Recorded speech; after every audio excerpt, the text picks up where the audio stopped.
The Sex-Centric podcast contains explicit language and mature themes related to sex and relationships. Listener discretion is strongly advised.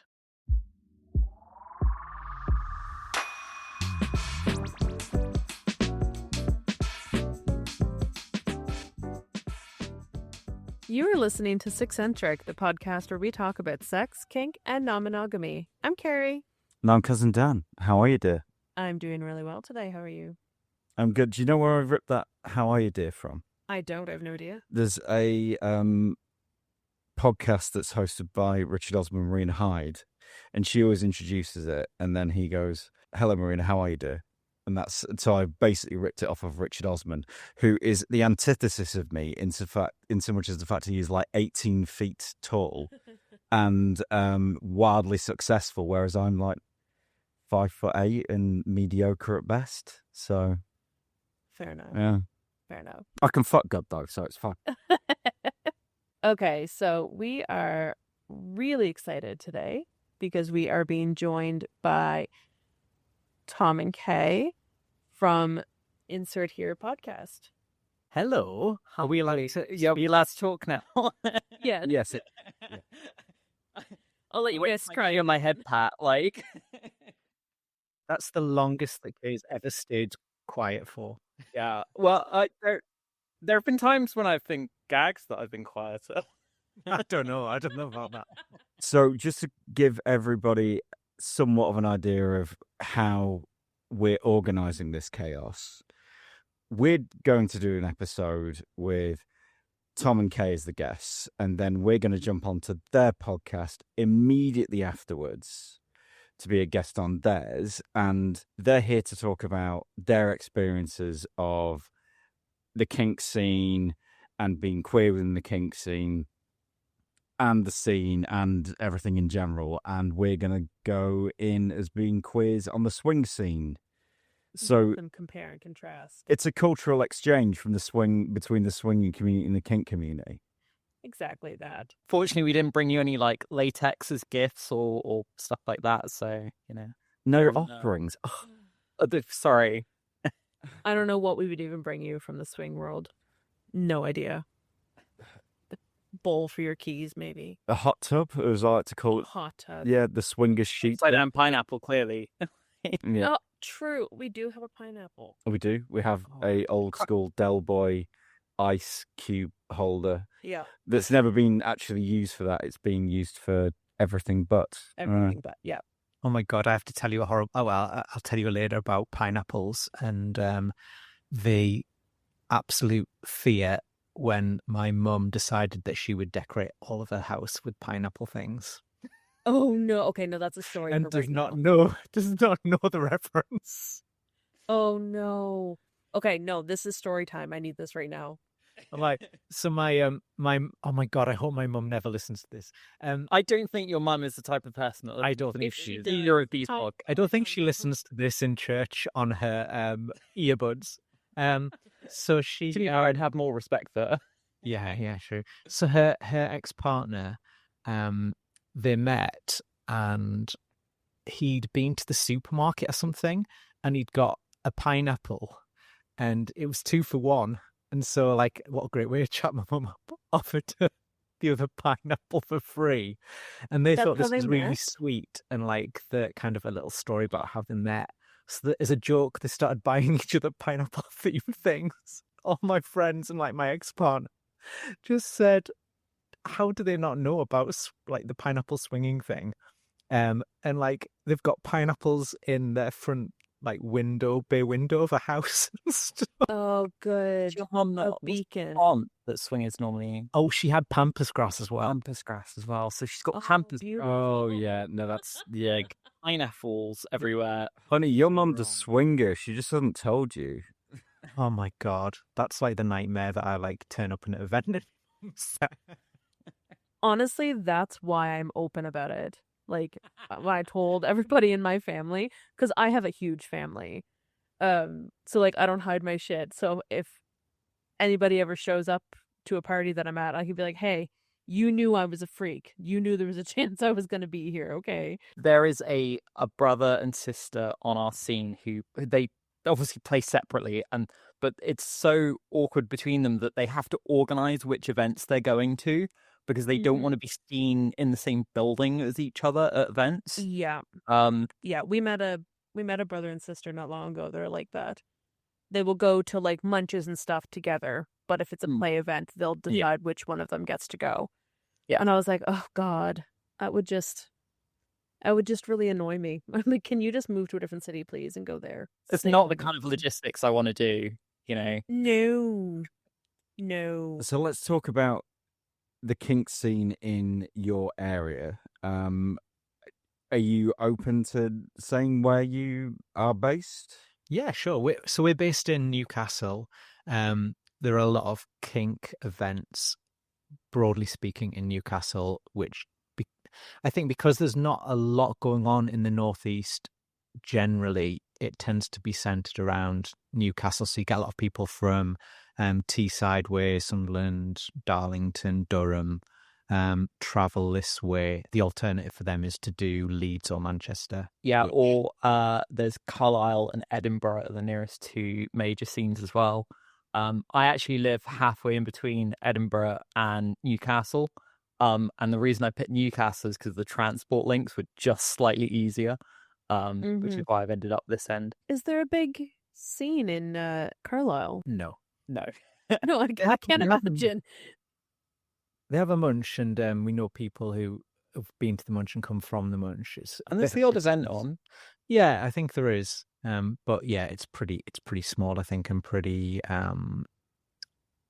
set in who goes. It's not churn that there maybe are in bigger communities. Okay, so Newcastle would be the obvious choice for most people in the area. Yeah, and it's a fucking cool city. Everyone should come. Well, no, don't. No, stay away. It's a terrible city. Awful. It's grim. It's horrible. Go away. I've never been to Newcastle, which is a crime, really, being as I'm from the UK. You've never been anywhere in the UK. Look, I like where I like. So, you know, like if I'm going to have spare time and I'm going to choose to go to a northern city, I'll go to fucking Liverpool. Thank you very much. I had one very drunk night out in Newcastle. The company that I worked with, we had to go to a site in Berwick. Oh, God. Work there. Yeah. We were there for a couple days, so we just decided to go. When we finished work, we had a couple days off. So like, oh, we'll just go to Newcastle and then we'll come back up to Scotland. And I got really drunk, ripped my jeans, and ended up fucking our head chef very loudly so everybody else knew that I fucked our head chef. Yeah, that's pretty standard for Newcastle. And that is my memory of Newcastle. That's the most vanilla story anyone's ever told about Newcastle. So with the kink scene in Newcastle, is there any particular types of play that pops out? I know that in Leeds, for example, there's quite I'd probably say Yorkshire and sort of just adjacent to that going to Manchester. Like the Littles and Pets scene is like 2-3 events every 2 or 3 months in sort of like a rotational basis. Also a lot of femdom events. And a lot of femdom events. But I think that might just be the case all over. I don't know. Not mad about it. But yeah, are there any specific things that are super popular in your area? So it's a bit of a spread, actually, I think. Yeah. We have a standard play event once a month in a local town. And there are a load of events around that are organised. So we have a primal event that goes on. There's all the littles and middle stuff that goes on. The pet play's not so popular here, but we know a lot of people who like that kind of play. We've just had the first latex, leather, and lace event for the first time since pre-COVID, I think. Oh wow! Which was so much fun. Yeah, there's all sorts. We've referred to it a few times on our podcast. There's like a craft munch. There are the like heavy metal munch. Metal munch. There's a real breadth, but there's also, we have friends who organize like walking events, which are much more vanilla. So it's very much kind of community focused, and if there is somebody on the in the community who wants to look at a particular event. Like we talked about doing a music munch because there's a lot of people who are into music, few musicians, live performers. There's, people will set something up. You've also got like the femdom stuff. And is a sub-social as well, isn't it? Sub-social. So a real It's a mix. big spread, yeah. But there doesn't ever seem to be we've got quite a lot of sissies. I will look in the direction of one particular. But there's not really any events for that. But it's a real spread of like, we don't have one specific, like, this is the kink that happens in Newcastle. It's very, very spread out. Okay, so they kind of cater to everybody then. Yeah, they try to at least, yeah. There is quite impact heavy, I would say. Yeah. But I think that's probably quite a common entry point for most people. I think it's also venue-based because our local venues have quite strict rules around some of the more, like, towards edge play and stuff like that. There's stricter rules around that kind of thing, so it doesn't tend to happen around here. We have to go down to Leeds for that. Okay. So you're referring to like medical play, sharps, that kind of thing? Yeah, sharps, needles, blood play, that kind of thing. Luckily, we've actually just done an episode on it. Our episode that came out last week was on edge play. We had two of the people off our scene on. Amazing. Short plug for our own podcast. Insert here podcast. No, go ahead. And you said about the Newcastle scene. Does it have a particularly large queer faction attached to it? It's almost the straight monogamous people are the minority here. Yeah. I've only moved up and joined the scene in the past sort of 18 months or so. I was talking to someone who was on the scene pre-COVID, and it was an older population of cis-het monogamous people, and they are non-binary and queer and disabled, and were basically told to go away, that they weren't welcome, and that the scene here would never be queer. They came back last year post-COVID, and there's a huge gender non-conforming trans population here. Like the poly side of things, everyone and their mum seems to be poly on the scene. Yeah. And everyone is queer of some sort of description. It's very difficult to find a cis-het straight monogamous person on our scene now. So yeah, it's very, very queer heavy. I don't know how representative that is of other places in the country, but I think that the age demographics driven that as well. It's definitely like I feel old on our scene. Yeah. Whereas when we'll maybe come on to this in the course of talking about the differences between like our kink scene and your swing scene or other swing scenes in general. But when I used to swing, the age demographic was certainly older, and I think that probably drives a lot of the differences we see now between how queer and how many trans people and non-binary people there are on our scene. You said you used to swing. Yeah. And then you've transitioned out of that into kink. What was the transition like? Like why did you move away from swinging? So I started looking into swinging as a way of exploring my sexuality with a previous partner, and I didn't know anything about the kink scene, although I did know I was kinky, and I had a lot of fun with my ex swinging, but we never found a community. And so when we split, and I looked for a way of expressing my sexuality, I was given advice that maybe I should look into FetLife, the website, which is like my gateway through to kink.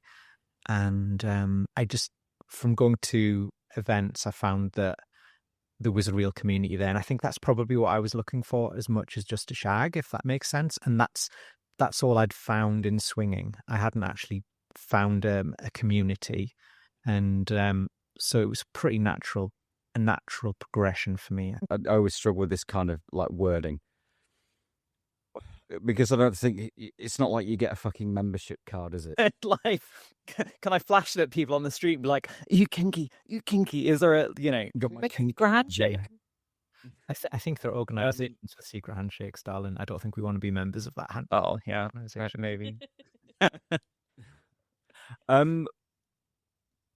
So was your entry, as it were, into the kink scene, was that literally joining FetLife, or did you make some initial inquiries before that? A bit of both. The inquiries, if you like, I made were very much online and in the swing arena, so through like Fab Swingers, that kind of thing, and chatting with people online about where I might go next, and not really feeling as if, as a single person, the swing scene was quite what I was after. I felt like there were a lot of barriers to me enjoying the swing scene as a single person that weren't there when I was in a relationship with a female partner.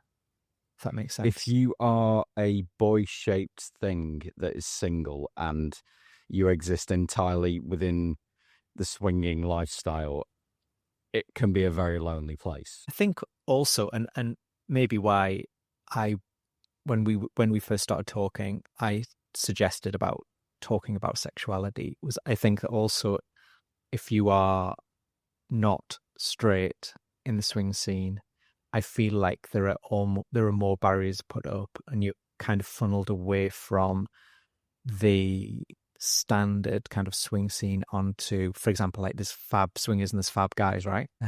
If you are up for sucking dick, it's like you go to fab guys, and then all the guys are fab swingers who put straight on their profiles, who also have a profile on fab guys. They pop up and are like, "Hey, I like your profile." I'm glad you said that, because I was actually going to ask you about how you found the swinging scene with your bisexuality, and because I think from a previous conversation you said that it didn't give you what you needed in that sense. It did when I was with my partner, because you got inundated by guys who were interested in exploring their sexuality as well, or doing stuff with couples, and were open to like playing with men. And that was great for what I wanted out of it, which was just to see how I felt. I found it useful in that regard. And as a couple, we did find other bisexual couples who were eager to play with a bisexual couple. But they were kind of few and far between. And when they did exist, they would say they were bisexual, but then they would have a big list of things that they weren't prepared to do, or it was, oh yeah, I'll suck your dick, but I won't kiss you. I'll suck your dick, but we're not making eye contact. And the sock tie on. Yeah, you've got to pretend that you are the prison warder. I'm going to drop it up, and then you're going to fuck me. Yeah.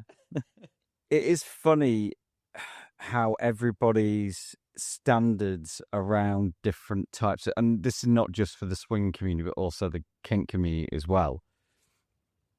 The strangest things that people nope out on, and then you look on their profile and they are having the most heinous shit done to them that you've ever seen happen to anybody, but they're not kissing. It's obviously that's their prerogative. Sure. But it does, because I'm very much a pro kisser. I am like, if we're swinging, we're kissing, or if we're playing, we're kissing, because it's like getting off of people's hot, right?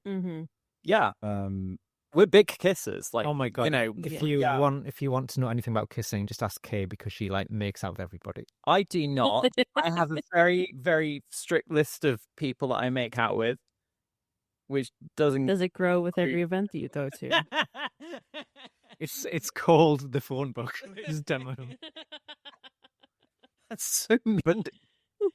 But we talked about this when you're growing up, and I think being a queer boy is more difficult than being a queer girl, and girls just make out with each other anyway on a Saturday night because it's fun. Yeah, but that's for the male gaze. Is it? That's why boys have a much harder time being queer, is because other men are like, that's fucking disgusting, whereas they enjoy two women making out because it just Porn them. Like, yes, yeah, basically just porn. yeah, it drives me insane. It's like when we were at an event and there was a guy, they were having like an all women orgy, and the men were vicious that they weren't going to be allowed to watch. And we're like, it's not for you, mate. Like, Yeah. this isn't for your pleasure. This is for us. And I ended up just not going because I was just like, I'm not here to provide you with. You let men blood ruin or- your fun. I'm Yeah, not I was gonna letting say, them where's do this anything. all They're doing that female all of their, all on their own. I know you've said to me previously that your experience of the swing scene, you basically weren't allowed to be bisexual as a guy, but it was expected. Are you talking to me? Is it? Yeah. As like a woman. I always remember, right? We went to a bisexual event, swing event, right? At our local club. And ironically, this is the club that we go to do our kink, because it's the only, or one of only two event spaces in our scene which allows for sexual play or has like the licensing for it. And I just remember going with my partner, and this was like a daytime event as well, so it's probably not the best time to be going. And there was me, her, and about, I don't know, a dozen guys. Maybe one of them was bisexual, I would say. And one or two couples who just didn't take our fancy. We weren't attracted to them. And even in that environment, I felt like a fucking outsider, because I felt like the guys were like, "Oh no, we're just here to watch girls make out with one another."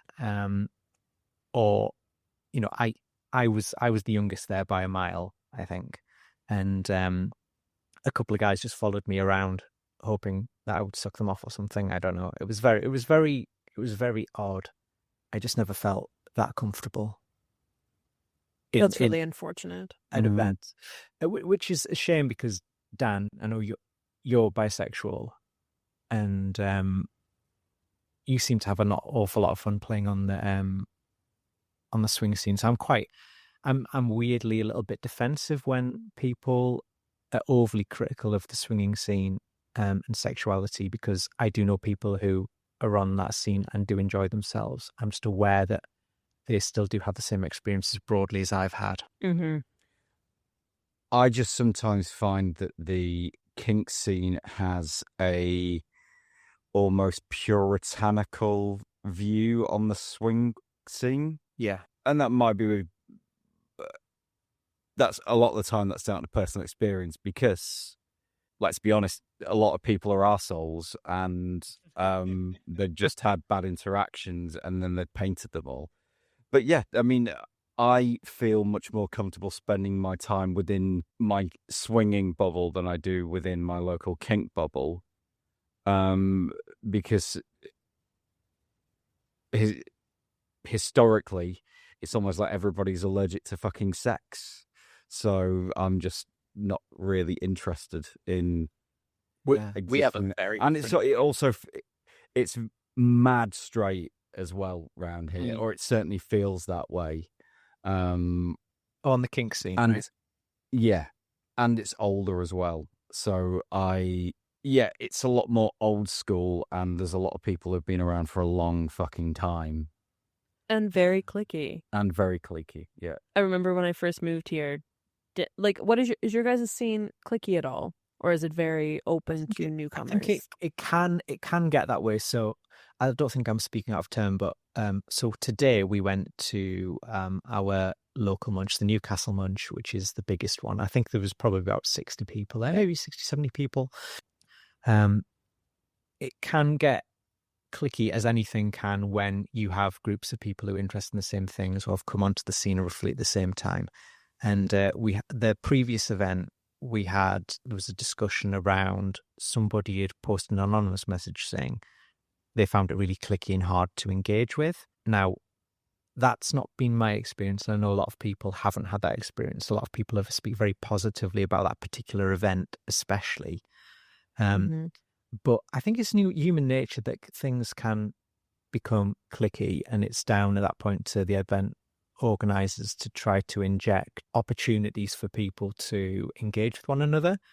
But it's like anything, if you don't care to put something in, you ain't going to get anything out of it. That So that's how I feel about it. Is that like I feel like a lot of people go to events and then just stand there waiting for somebody to come talk to them. yeah, And it's like if you're not willing to put the effort into going to talk to somebody, why would they leave their friends to come talk to you if you're not interested in going to engage with them? yeah. I think there's a degree of our scene is very neurodivergent heavy as well. Like there's a high density of neurodivergent people on our scene, and in some ways, some people are just having bad weeks and they just want to hang out with their friends and they just want to hang out with safe people who they know how to talk to and who to talk to. And if you're introducing people who might not be self-confident or neurodivergent themselves into that sort of scenario, it can be very difficult to break through that click and get into that barrier. But today we social butterflied and moved between groups and said hello to new people, and it was very flowy and fluid, and that's been mainly my experience of most of the events. I think you probably need those kind of people on every scene to make it work. And maybe, if you don't have people who are seeking out to engage with new people and pull them into the mix, then you could join the scene and feel a little bit excluded. Equally, Mm-hmm. I once at a munch saw someone sat on their own, but literally by themselves on a table with no one around them, and went over and said, "Hey, are you okay? Do you want someone to talk to you? Do you want me to drag you into a group?" And they basically just went, "No, I'm all right, thanks." And it was sort of like, Have they been back to an event? no, them again. Must get in there so My RSD would kick in so hard. It's like, this is literally the loneliest looking person in the world, and they don't even want to fucking speak to them. I would leave. I would fucking get all the ice cream from the fucking shop, and I've got IBS and dairy fucks with me, and then just blow my ass out for 3 days You after took it. us through that for our Yeah. That's some high level masochism there. Oh my God, Dan, the most important question: what's your favorite ice cream flavor? Pralines and dick, of course. Oh my God, do you love Haagen-Dazs praline and cream? Yes, but it was a Wayne's World reference. But yeah, Oh, I do like. I got the Oh my God, I'm the one that should get that as well. Ah, no. I got the Wayne's World. If Benjamin was an ice cream flavor, he'd be pralines and dick. I would like pralines and dick as well, actually. Yeah. In answer to the question, the Netflix and chill Ben and Jerry's is pretty good, and you can only get it in the Ben and Jerry's shop, but you can still get Cherry Garcia. See, I can't really be arsed with Cherry Garcia. Mm. They made the vegan version of that one, and when I was vegan, that was my go-to, and I was like, meh. I mean, it's okay, but it's Oh, it's I would like pick other those, flavors. like the reduced calorie ice creams that you get. Like it says on the front of the thing, like 320 calories per pot. Like, Is it per pot or per scoop? No, it's per pot. And I Yeah, it's Halo Top, I think is what it's called. Yes. Halo Top, and and they do the like own brand ones. I bought Kay doesn't know about this. I bought some peanut butter flavored one last week, and I ate the whole tub. And I finished it, and I felt dirtier the fact that it was only 300 calories, and that I was sat there miserable eating it. Than if I'd just gone and got what I really wanted, which was the pralines and cream Haagen-Dazs, which is about 2,000 calories per pot, and just eating it. That's the thing. We'll discuss this later lot of once you're, tied up and in a vulnerable position. There are cornettos in the freezer for later, darling.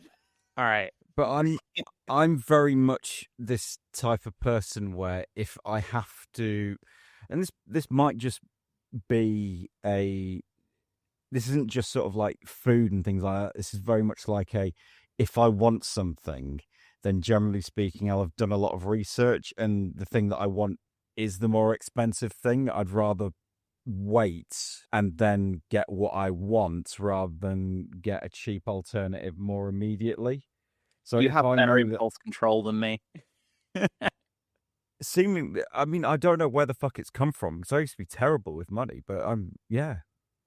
Oh, I'm Bizarre. very much like that, but unfortunately, knew that I had to get into these dungaree shorts that I'm sporting, and I didn't want like a Haagen-Dazs shaped bulge in the wrong place. Tom has looked so twinky the past couple of days wearing those. I was about to say it's a real twink. It's like Ms. Rachel kind of vibes. Well, I did say yesterday that I felt like I had Cyndi Lauper. I was channeling my inner Cyndi Lauper. That's adorable. I was we met up in town to go to this event, and I saw Tom from about 500 meters away. Like, down the road, I was like, oh, there he is. There's my twink. I was like, I'm not going to get any cishet pussy for like the duration of me wearing this. You talk about exploring your sexuality and you were using that, you were utilizing the swinging scene to do that. Yeah. And then you moved to the kink scene. Was this like a late awakening for you, or was it something that you'd always fucked with but not really done a thing about? My sexuality it was a later thing. So like I was married, right? I was with my ex-wife from being, I think, like 19, 20 to when we separated when I was like 38. So, and I was kind of, we were very vanilla mono. I knew I was kinky and I'd had fantasies about all sorts of things, but I'd never acted on it. And so when I was single and I went through the crazy time of dating and fucking and exploring things, I thought, well, this is just like a natural extension. Like I fantasized about it. Why don't I do it? And yeah, and so I came to it late in life and came to kinky sex and non-monogamy and open relationships and all those things later in life. So now I'm just enjoying it. Making up for lost time. Yeah. Kate, I suppose the same. Yeah, the same question goes for you. What's been your journey? I mean, I'm trans, so I've had an interesting journey with sexuality as well because it's a bit of a blend of both. But I thought I was straight, sort of growing up, and met a guy when I was about 14, and like emo.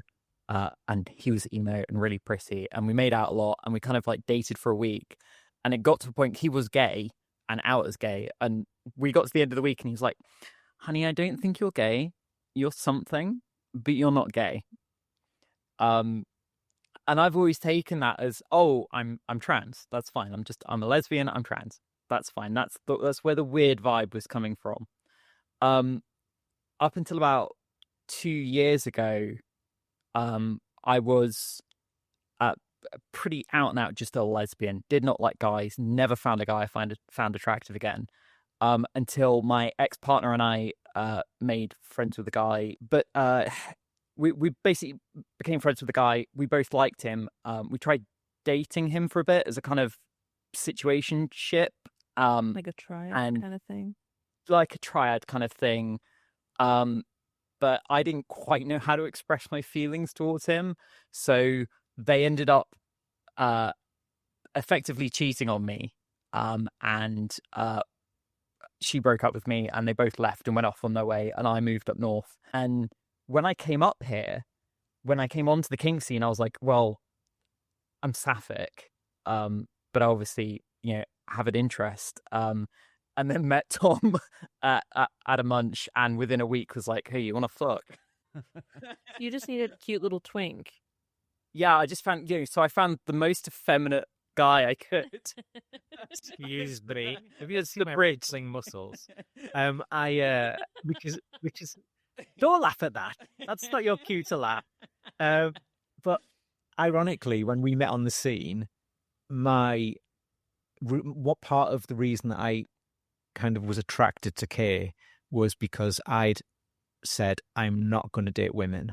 I was like, or I'm looking to explore my sexuality as a single guy. I just want some cock. I'd like to maybe go on a couple of dates with guys. I'd maybe like to, because this was me doing it on my own, because previously I'd had my partner there to hold my hand, hold my dick, while I was getting sucked. And Cradle your balls while your dick's getting sucked. Guide you in.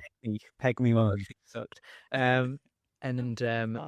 So I thought, like, Kay is a safe person. She's a lesbian or sapphic, so there's going to be no sexual things going on there. We're not going to fall in love. There's going to be no romance. It's just going to, and if anything does happen, it'll be a bit of fun. And here we are. Yeah, we've got our anniversary next month. Oh, that's exciting. This is 1 year?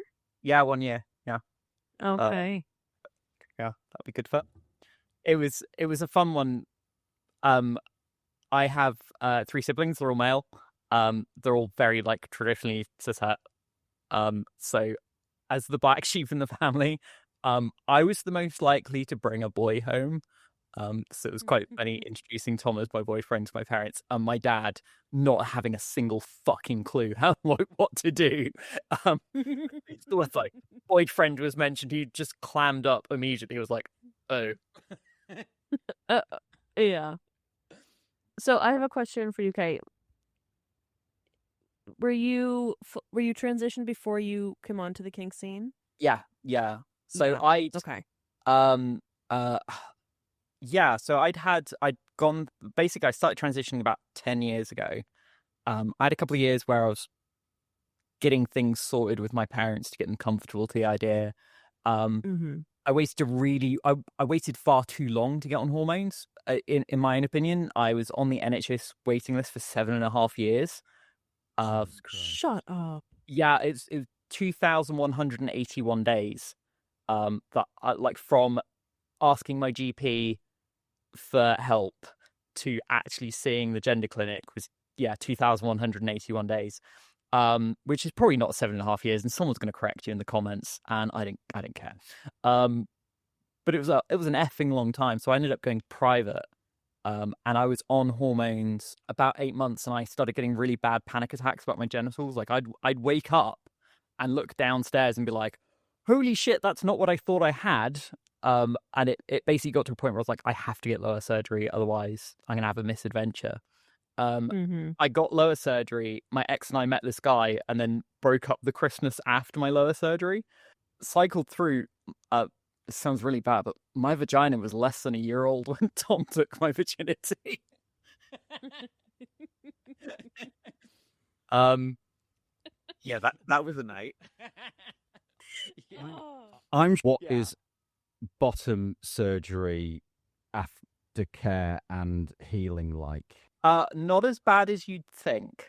So I had surgery called peritoneal pull-through, which is where instead of using the skin of the shaft of the penis to create the vaginal canal, they take a section of the lining which holds your guts. It's like a bag that holds your guts in place, and separates them from your lungs and all your other organs. They take a section of that, trim it, turn it into a tube, and then kind of meet somewhere in the middle of your body, like the Channel Tunnel, and they kind of stitch it together. Are the Like two little men that shake hands when they break through? Is that Yes, what happens? yeah. One of them's got a French mustache traditionally. If they missed, do you get like 2 for the price of 1?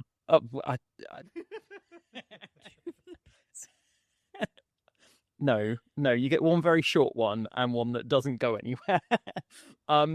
So I was quite lucky in the fact, because I was private and in a foreign country, I went to Thailand for mine.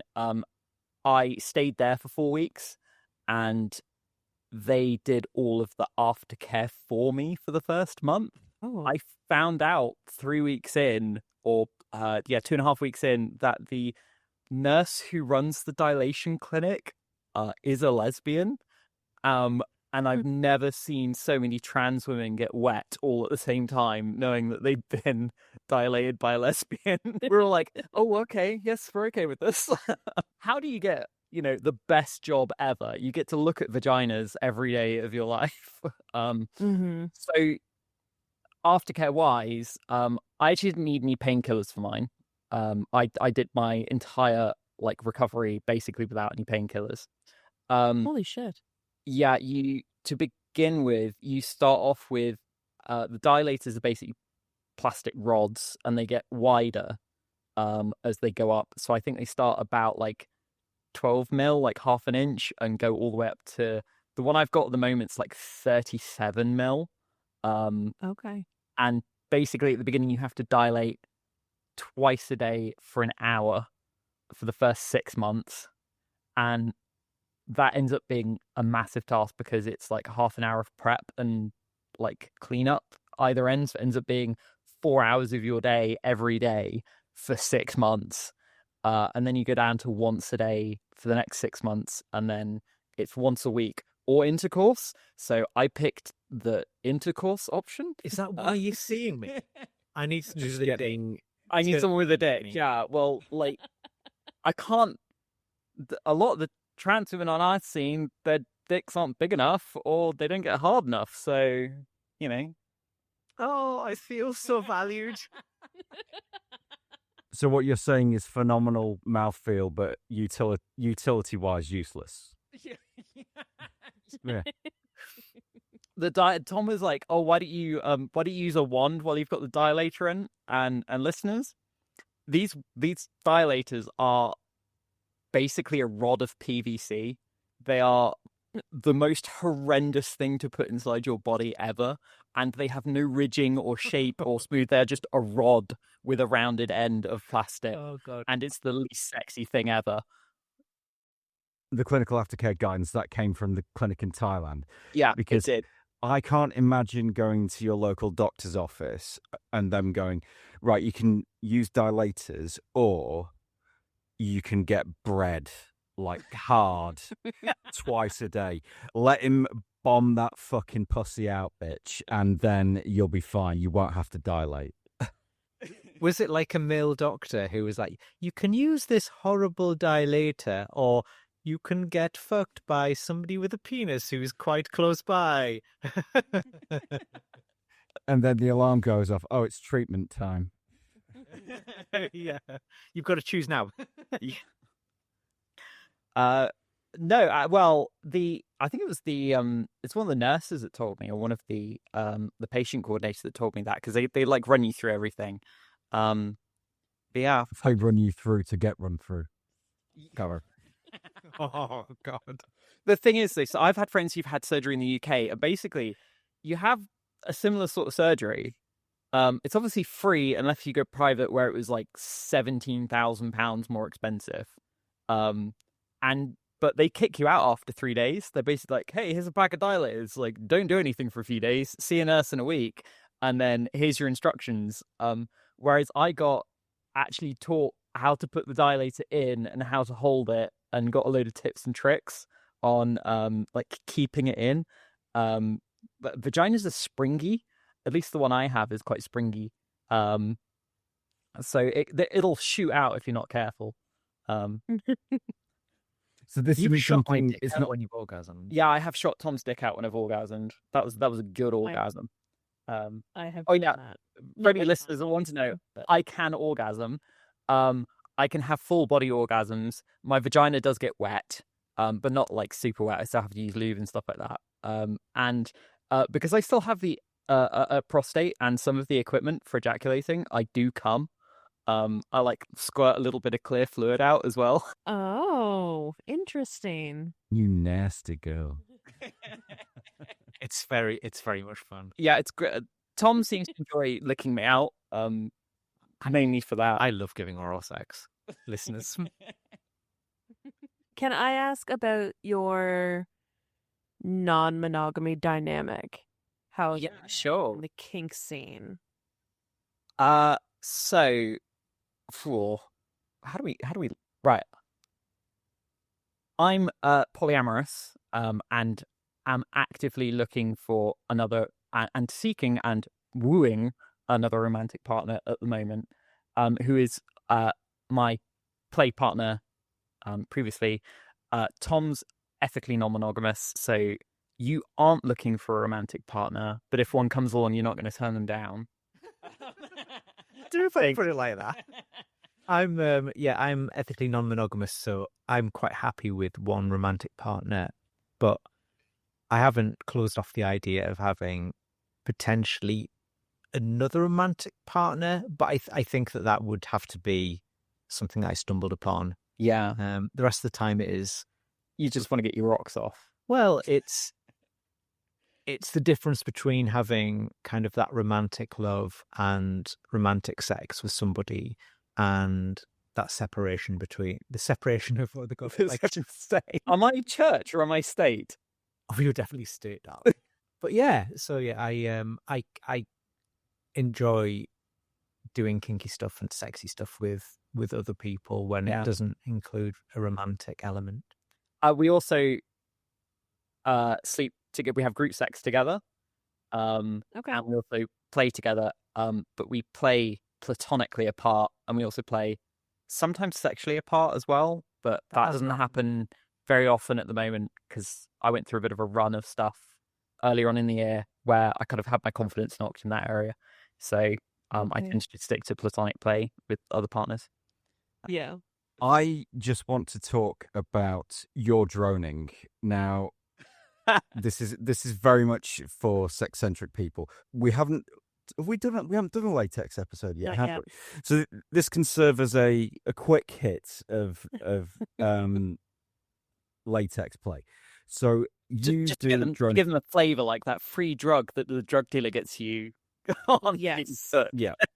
Yes. So latex has played a part in the kink scene for years and years and years, and it feels like it's reached its sort of peak, as it were, with dronification, which is effectively full body, head to toe, with a gas mask.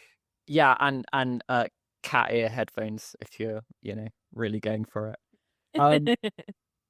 It's a kind of it's interesting in a way because it involves a lot of other kinks aside from just the latex. It is Hypno. Yeah, a lot of hypno. There's a lot of like electro stim stuff that goes with it. So I had planned a scene with my play partner where they were going to put electro stim patches all across my body, and they were going to do some programming in inverted commas, and they were going to fire off different stim packs whilst they were doing hypno stuff and whilst they were doing like some torture stuff and trying to get me into a kind of headspace called like drone space. So it's kind of a version of subspace. And then within that space, the idea is to use hypno to program commands in and stuff like that. So it ranges from just an aesthetic thing, which I quite like, which is, as you've said, the full body latex, normally corsets. There's a very particular gas mask called the MSA Millennium, which is the one with the big blank visor on it. I wanted to bring that up. So the MSA Millennium was made for the Israeli Defense Force. Yeah. So maybe it's time Hex Corp looked at alternatives. It's such a cute mask is the problem. I don't want to use the Third Reich outfits. We're kind of sick, but we shouldn't be wearing them in sex cos. Yeah, that's a fair point. Yeah, it's an interesting one because I think they were co-developed for the US military and the Israeli military, which is not the greatest set of people to be like following along with, even if it is aesthetically pleasing. I like the idea of reclaiming it.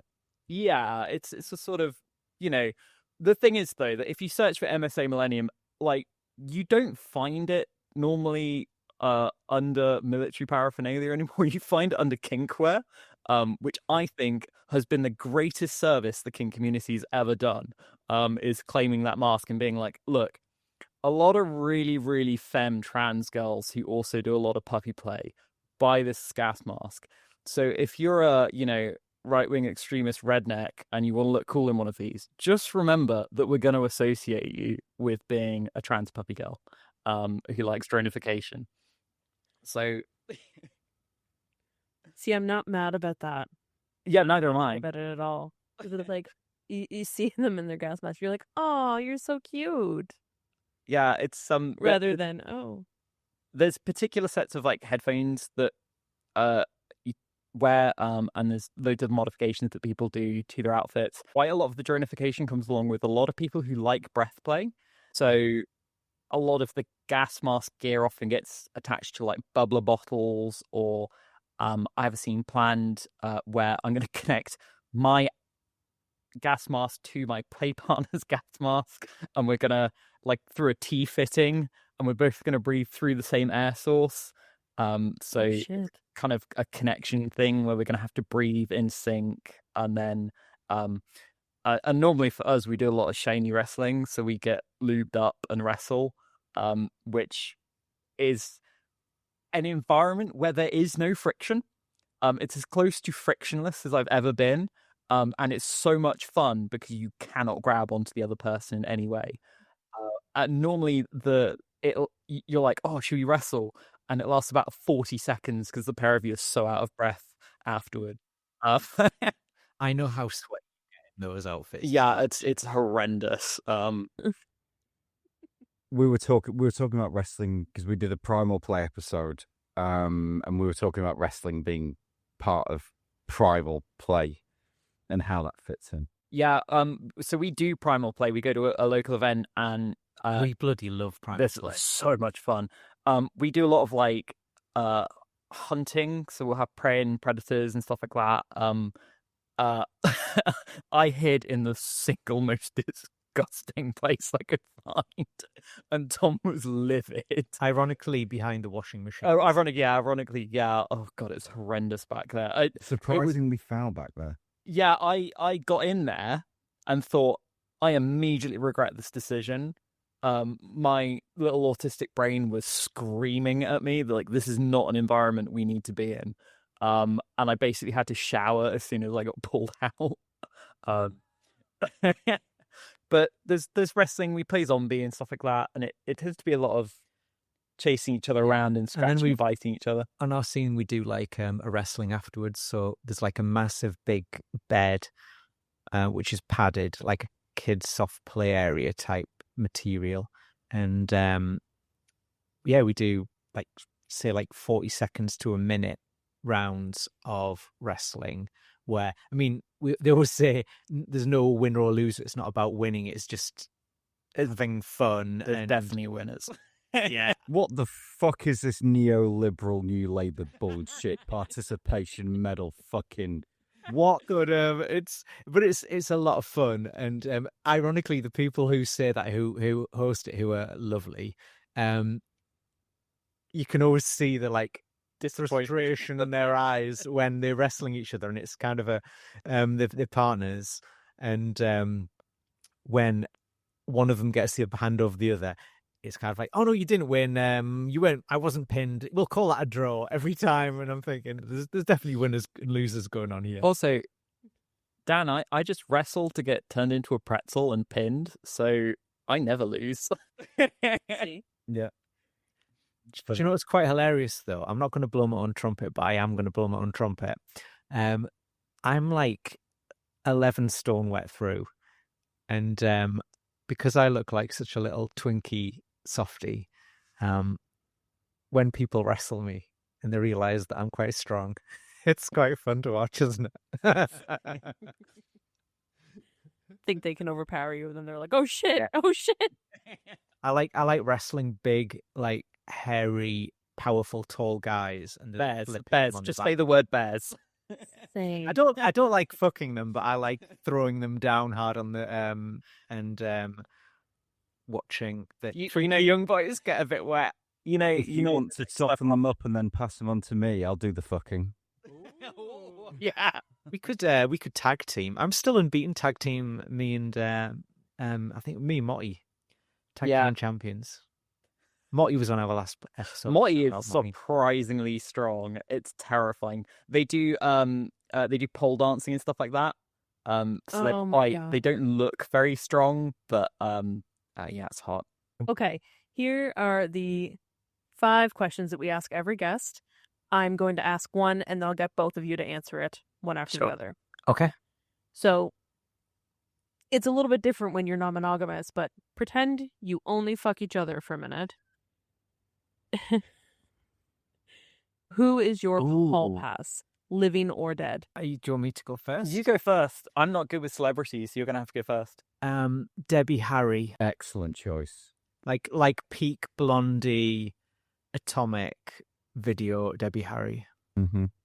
Oh, Tilda Swinton, but Oh, Avril, yes. Yeah, inspired. from Constantine. Oh, They have to be in that like androgynous, angelic, strappy white with the short blonde hair. That's no other answer. good call. Have you seen Orlando? No. Orlando Bloom. You should watch that. No, No, it's the it's film. based. It's Tom trying to be funny. So he's got a dick, hasn't he? What if you? Oh yeah, like his paddleboarding on something, and he had like a foot-long dick or something. All right. Yeah, he's got a John Hamm like level hog. Yeah, I feel like you can't put John Hamm and Hog in the same sentence. It kind of works. It's a play on words, babe. It's wordplay. Okay. So what is your favorite song to fuck to? I listen to a band called Vok, which are an Icelandic band. They do a kind of trance rock music. And they were Okay. voted best band to have sex to 2016. I'm trying to think of it. Like Waterfall is a good song to fuck to. For them, it's quite a slow one, but it's really, really sensual. Is it really bassy? Yeah, a little bit. Yeah, it's kind of like. Is that the one that's a little bit like Bjork? yeah. It's got a Bjork feel to it. We'll link. You're gonna that actually look up the Spotify song. in the. Yeah, so it's Vok, V Victor, O with the little dots above K. Okay. I'll look them up. Yeah, I can't really think. I don't really listen to music when I'm fucking. I mean, I could just. You listen to me screaming normally. Yeah. Yeah. So maybe like I don't know, Je t'aime, Serge Gainsbourg. Can I ask a variant question for Tom? What's the strangest song you've ever fucked to? Oh God, I. Where is this going? So bless like this couple. I really like them. So I.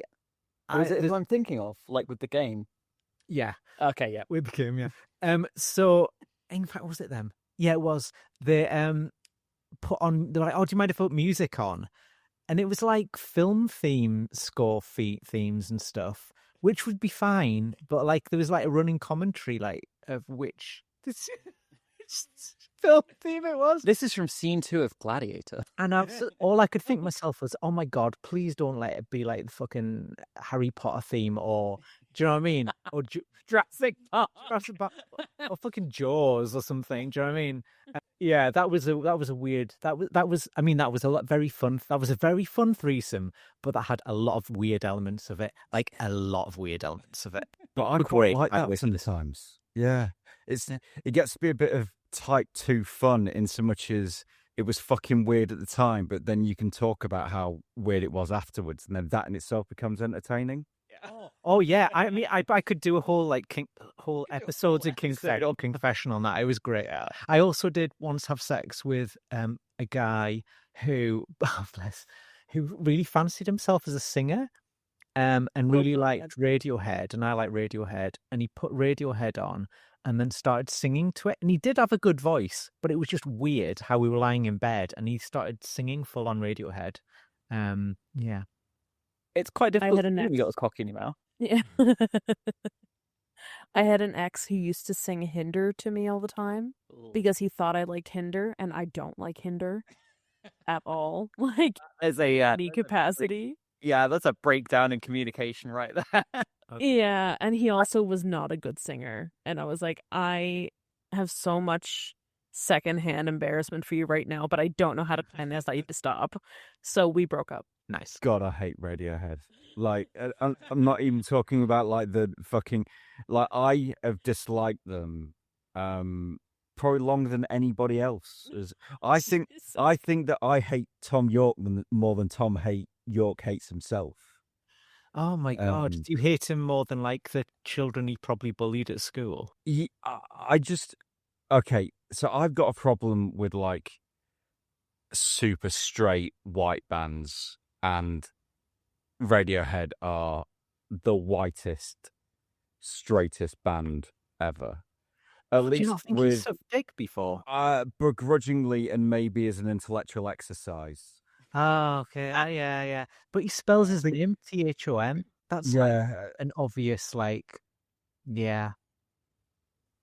Well, that's a bit of an arty thing, isn't it, though? Yeah.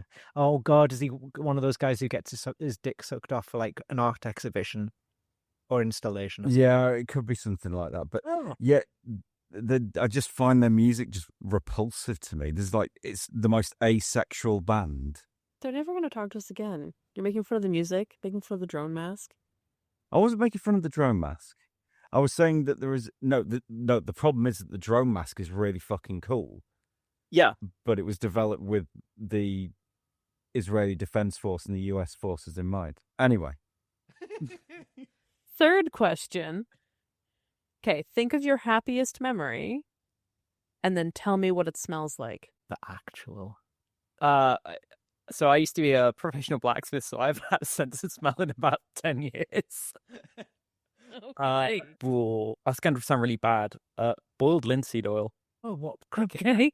No, like woodworking in my grandfather's workshop was full Oh. of those memories, but it smells like boiled linseed oil, and like, you know how there's a particular smell when you enter an old man's workshop?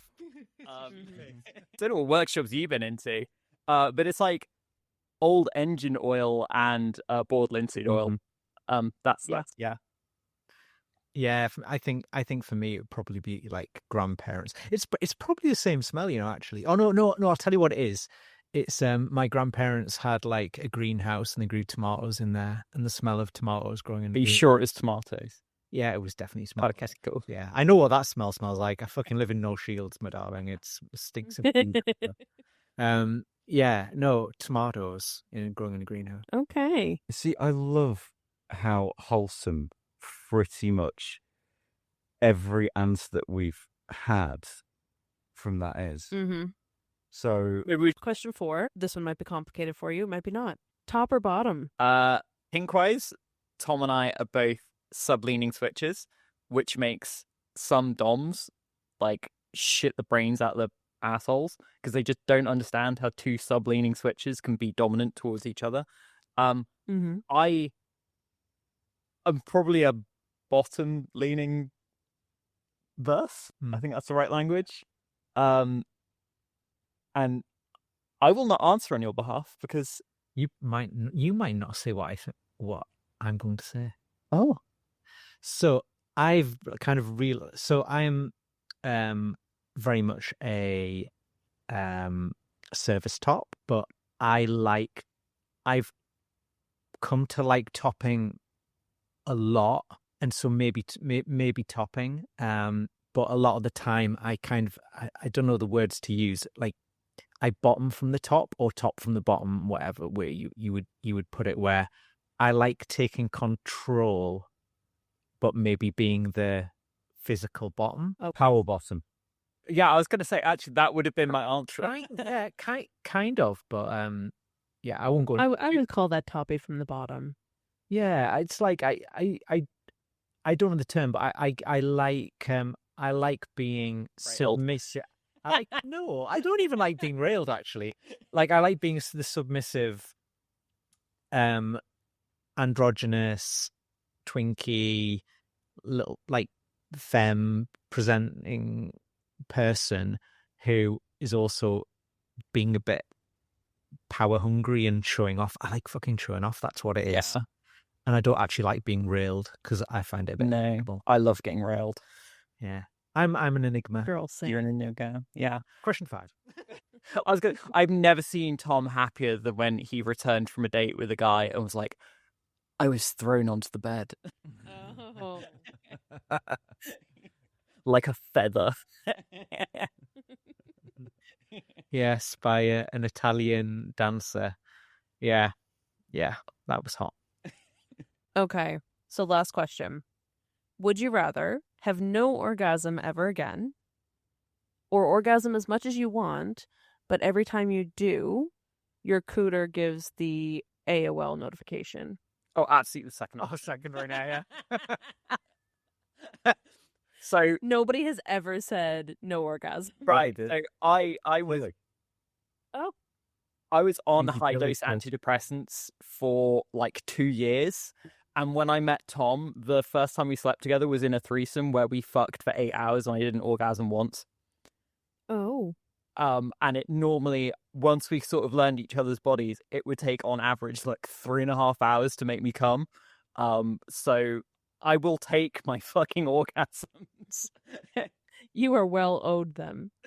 Okay. I literally went to my doctor once and said, I need to come off my antidepressants. And they were like, do you really think that's a good idea? I went, I desperately want my cummies back. Is there anything else that you can put me on? I definitely use the word cummies. Because I think it's funny and that nobody in their entire medical profession has ever referred to it as cummies before. So I wanted to give them that. you're into ABDL. Tom and Kay, thank you so much for joining us. It's been a chaotic conversation. Luckily for you, our lovely audience, and for us, we're going to switch. Yeah. So we're going to fuck off of this feed and head over to insert his feed. Where can people find you? Good question. You can find us on FetLife if you at insert here kink. You can also we've got a website, insertherekink.co.uk. Amazing that was available. Yeah, and you can go there and you can, if you don't want to dick about downloading podcast apps and things, you can listen to the episodes there, or you can just find us on Spotify, on all usual places by searching for Insert Here Kink. Fabulous. And we will see you in bit 2 Shakes of a Lamb's Tail over on your feed. For us, they've been fantastic friends. We might buy them a gift from itsformyfriend.com. Mm-hmm. And if you go to itsformyfriend.com/sexcentric25, you will get 25% off your entire basket. So head over there. You can get us, as always, info@sexcentricpodcast.com, Instagram, Sexcentric Podcast, website, Sexcentricpodcast.com. FetLife, It's just Sexcentric. and Facebook. Sexcentric's Secret Sexy Strumpets. And you can now get us on YouTube with our captioned videos that all look very flash and fun. We have 1 subscriber. Ooh! And the video has been viewed 3 times. Wow. So I'm starting to think we might not keep this up, but we'll give it a go. We'll see. I mean, They're it's totally for- gooning to that. I thought I hope watched so. it twice, but 3 times could be true, yeah.